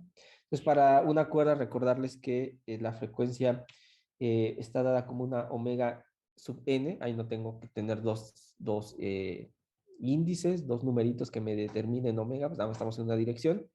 Entonces omega sub n es igual a n veces omega sub 1. ¿Qué quiere decir, jóvenes? Dejen, a lo mejor vale la pena escribir aquí un poquito. Si yo trabajo en una dimensión, en una cuerda, ¿no? Es el caso de una cuerda. Lo que voy a obtener es que omega sub n lo voy a poder escribir como c pi a raíz cuadrada de n cuadrado entre a cuadrado. ¿Ok? En otras palabras, esto es c veces pi, la raíz, perdón, n, la raíz de 1 sobre a cuadrado. Eso quiere decir que la omega más pequeñita, ¿verdad? Es cuando n es igual a 1 Entonces, omega sub 1 es C pi raíz cuadrada de 1 entre a cuadrado. Déjenme ser sangrón y mantener la raíz cuadrada de 1 entre a cuadrado. Yo sé que ustedes van a decir, bueno, ese es 1 entre a, pero lo quiero mantener así para que vean lo que va a suceder cuando tenemos dos direcciones, ¿ok? Entonces esto al final de cuentas nos dice que omega n, ¿ok? Es igual a n omega 1, ¿ok? Cualquier frecuencia superior, ¿no? Es un múltiplo de la frecuencia más baja armónica en una dirección, ¿ok? Eso es lo que quiero que se grabe, que en una dirección tenemos que cualquier frecuencia superior se puede siempre escribir como un múltiplo de la frecuencia armónica más baja, que es la omega sub 1. Entonces, esto, si tenemos dos direcciones, ¿no? Uno podría estar tentado a decir, ah, pues entonces cualquier frecuencia superior, ¿verdad? De la más baja, seguramente es un múltiplo de esa frecuencia base, esa frecuencia inicial armónica de mi sistema. Y la respuesta es no, no es así, ¿ok? Ya no es válido en el caso de dos dimensiones, ¿ok? Contrario al espectro de frecuencias armónicas, ¿no? Donde omega n es igual a n veces omega sub 1, es el caso de la cuerda, la membrana tiene un espectro anarmónico, ¿ok? Se le conoce que es un espectro anarmónico porque no va a satisfacer que omega sub nx ny es igual a n veces omega 1, 1. Ya no se cumple esa relación, ¿ok? Es algo a resaltar porque, insisto, ingenuamente podríamos pensar que agregar más dimensiones no iba a modificar la forma de expresar las diferentes frecuencias armónicas de mi sistema, ¿ok? Más aún, cuando tenemos dos direcciones, ¿no?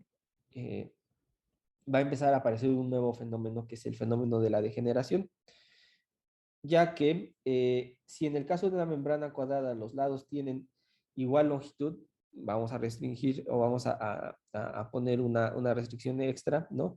Ya no vamos a tener un rectángulo, vamos a tener un cuadrado, es decir, A es igual a B.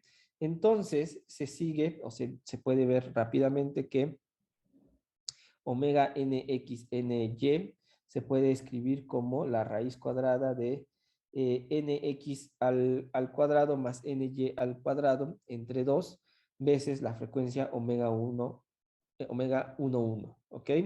Con omega 1, 1 definida como c por pi por la raíz de 2 entre a, ¿ok? Aquí para que no se me confundan, ¿no? Vean que si yo tengo a cuadrado y a cuadrado aquí, lo puedo poner como factor común, ¿no? Y entonces puedo sacar el 1 entre a sin ningún problema, ¿ok? Me queda c, c por pi entre a, que es lo que tenía aquí, ¿ok? Y este raíz de 2 es para compensar el raíz de 2 que está aquí dividiendo, ¿ok? Entonces, así podemos definir nuestra omega nxny. Y quiero que se den cuenta de lo siguiente, que si yo tengo, si yo divido omega nx entre omega 1, 1, me quito esta parte, en realidad nada más estoy trabajando con la raíz cuadrada de nx cuadrado más ny cuadrado entre 2, ¿no? Cuando yo trate de averiguar qué es lo que pasa cuando cambio los valores de nx o de ny, me voy a dar cuenta que, vean que de este lado voy a tener los nx o los nys y de este lado los nx, como quieran, ¿ok? Cuando yo tengo el 1, 1, bueno, pues esto vale un 1, ¿cierto? Acuérdense que lo que estoy poniendo es el cociente de los omega nx, ny entre omega 1, 1. Entonces es normal que salga un 1 cuando escojo nx y ny igual a 1. Pero si yo escojo nx igual a 1 y ny igual a 2, ¿no? Voy a tener otro valor, 1.58. Pero me voy a dar cuenta que si yo escojo al revés, ¿no? nx2 y ny igual a 1, también voy a obtener el mismo valor. Está vibrando de manera distinta, ¿ok? En x y en y cambié los valores. pues tenía 1, 2 y después estoy teniendo 2, 1. Y ante ese cambio, ¿verdad? Obtengo el mismo resultado. A eso se le llama la degeneración. Bajo dos condiciones distintas estoy teniendo la misma resonancia, la misma frecuencia fundamental. Entonces, eso va a suceder cada que intercambiemos índices. El 3, 2 con el 2, 3, ¿no? El 4, 1 con el 1, 4. Ustedes pueden ver que fuera de la diagonal, ¿no? Este que está aquí se va a repetir con este que está acá. Este que está aquí con este que está acá. Este que está aquí con este que está acá. Este con este. Y así voy a estar viendo la degeneración. ¿Ok? Voy a tener una degeneración, una doble evaluación de mi resonancia simplemente por la geometría con la que estoy trabajando. A es igual a B. ¿Ok?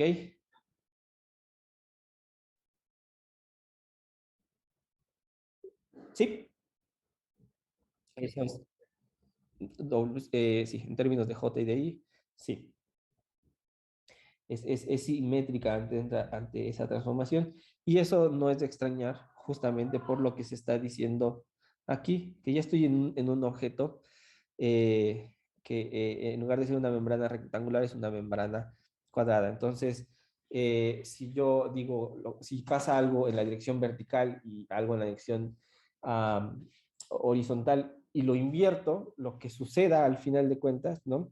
Tiene que ser exactamente lo mismo porque es simétrico ante ese cambio de lo que pasa en lo horizontal y en lo vertical por ser del mismo tamaño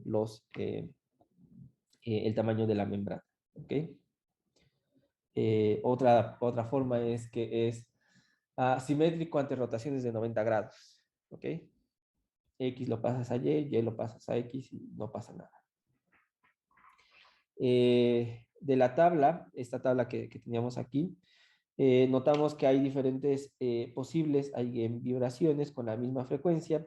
Tales estados son llamados degenerados. ¿Okay? La degeneración se quita si tenemos que A es diferente de B. Ahí ya se nos acabó esa degeneración, ya no tenemos esa simetría, ¿verdad? De rotar 90 grados nuestro sistema, de pasar la información de X a Y y de Y a X, ya no va a ser invariante porque el tamaño o la longitud de la membrana en esas dos direcciones es distinto. ¿Ok?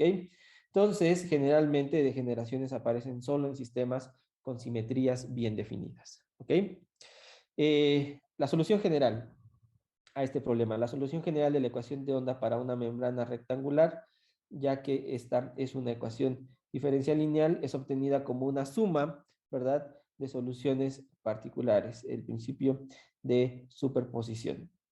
Al final de cuentas, la solución más general a este problema va a ser una función u que dependa de t, de x y de y, con una suma de n sub x igual a 1 hasta infinito, una suma de n sub y desde 1 hasta infinito, de un coeficiente c, subíndice nx, ny, ¿verdad? Porque va a depender de las dos variables, seno de nx pi por x entre a, seno de n sub y pi por y entre b, veces el seno de omega nx ny por t más una phi de nx ny. ¿Dónde está phi? Es una fase en el tiempo, ¿ok? Entonces, podemos calcular los Cn sub x, n sub y las phis n sub x, n sub y, considerando las condiciones iniciales en el tiempo, porque no habíamos dicho nada en el tiempo. Todo lo que pusimos, ¿no?, para analizar las condiciones a la frontera, pues tenían que ver con el espacio. Ahora sí, si nosotros imponemos condiciones iniciales, es decir, en el tiempo t igual a 0, ¿qué le está sucediendo a nuestra función? Pues vamos a poder determinar esas dos parámetros que aún no conocíamos. Si recuerdan, debíamos dos parámetros, la delta y la b mayúscula, en una notación de unas diapositivas atrás, y esas las vamos a encontrar con estas dos condiciones iniciales, ¿ok?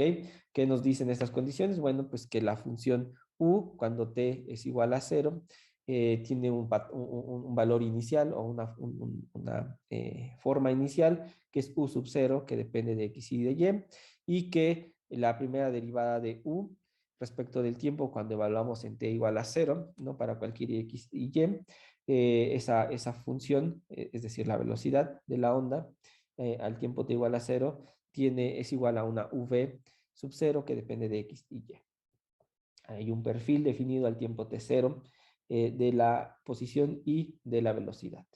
Entonces, para t igual a 0, la solución general y sus derivadas respecto a t son, ¿no? Lo que es lo que tengo que hacer, tengo que evaluar u en t igual a 0, sacar la primera derivada y también evaluarla, la primera derivada respecto del tiempo y también evaluarla en t igual a 0.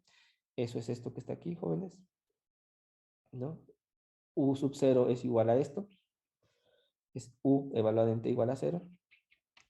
Y v sub 0 es igual a esto que está aquí. Ok, entonces vamos a redefinir. Vamos a poner a sub nxny igual a c sub nxny seno de phi nxny y v sub nxny va a ser igual a c sub nxny omega sub nxny coseno de phi sub nxny. ¿Sale, vale? Entonces, estas dos ecuaciones, ¿no? Que son las de las condiciones iniciales, se pueden reescribir en términos de esas A mayúsculas y B mayúsculas, como aparece aquí. Y ahora sí, ¿no? Los coeficientes A sub nx, ny y los coeficientes B sub nx, ny pueden ser determinados por las relaciones de ortogonalidad. ¿Por qué? Porque si nosotros nos damos cuenta que la integral de menos a del seno de nx, sí, nx pi x entre a, le puse un gorrito para distinguir, ¿no? Estos índices por el seno de nx pi x entre a, pues eso es a veces la delta de Kronecker de n gorrito sub x nx, ¿ok? Si son iguales, eso vale a, si son distintos, eso vale 0, ¿ok? Y lo mismo para la siguiente, para el otro término que tenga que ver con la dirección y, ¿no? Eso va a ser igual a una v delta de Kronecker, ¿no? De n gorrito sub y por ny. Si n gorrito sub y es igual a n sub y, eso vale v, y si son distintos, eso vale 0, ¿ok? Y entonces eso nos va a ayudar a determinar quiénes son nuestros a sub nx a n sub y b sub nx n sub y, ¿ok? Entonces, de las relaciones justamente de arriba, lo que podemos darnos cuenta es que una doble integral, ¿verdad? Porque son dos direcciones al final de cuentas, una doble integral en x y en y, de quién, de u sub 0, x, y, ¿no? Este que está aquí, es nuestra primera ecuación, es esto. Voy a integrar en x y en y, esto que está aquí, veces seno de nx gorrito pi x entre a y de seno de ny gorrito pi y entre b, ¿no? Uno puede trabajar un poquito con esta integral, en lugar de que sea en todo el rango, voy a trabajar en medio rango, ¿no? Entonces tengo que multiplicar por 2 esta y por 2 esta.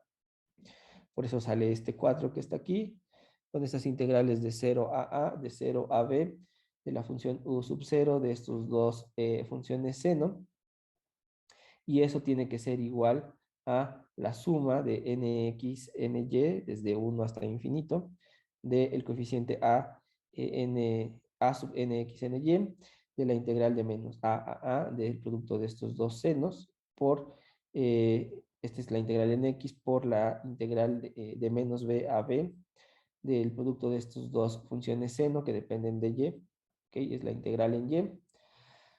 Ya habíamos dicho cómo se ven estas funciones, ¿verdad? Cuando son integradas, son estas deltas de Kronecker que están aquí, multiplicadas por a y multiplicadas por b, respectivamente.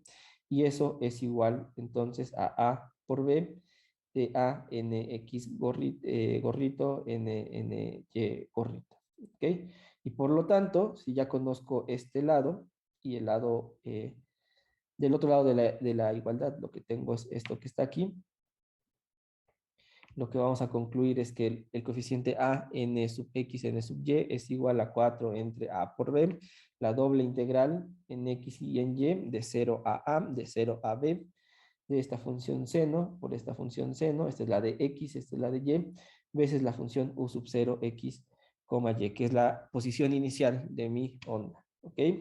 Y de manera análoga se puede repetir el mismo procedimiento para tratar de determinar quiénes son los coeficientes b sub nx, ny.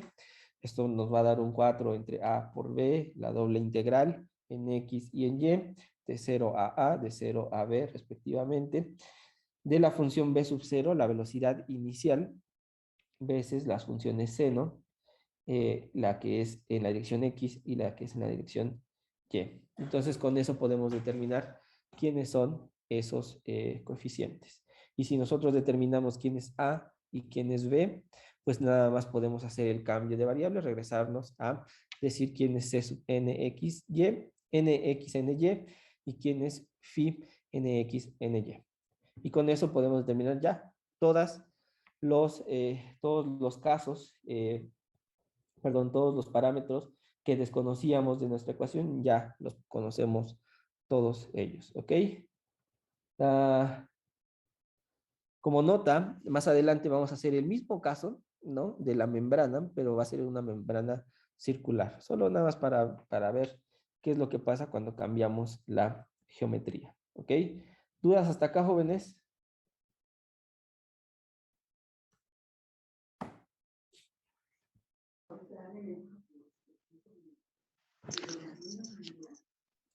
Ok, No, bueno, si no hay dudas, voy a parar aquí la clase. Este es el segundo ejemplo, nada más se los voy a platicar. Lo que vamos a hacer la siguiente clase es una partícula en un pozo de potencial de paredes infinitas. Ese es un problema. El primer gran problema que ustedes se van a resolver en el curso de mecánica cuántica es el pozo de potencial. Entonces, para que cuando lleguen a su curso de mecánica cuántica, pues le den una buena impresión al profesor, lo vamos a revisar aquí con calma, vamos a ver cómo se resuelve y vamos a tratar de sacar la física que está detrás de ese famoso pozo de potencial. ¿Ok? Entonces, paro aquí la clase. Nos vemos el día martes, ¿verdad? Y la tarea la subo ahorita terminando clase, subo también estas notas porque les van a ser útiles para resolver los problemas de tarea.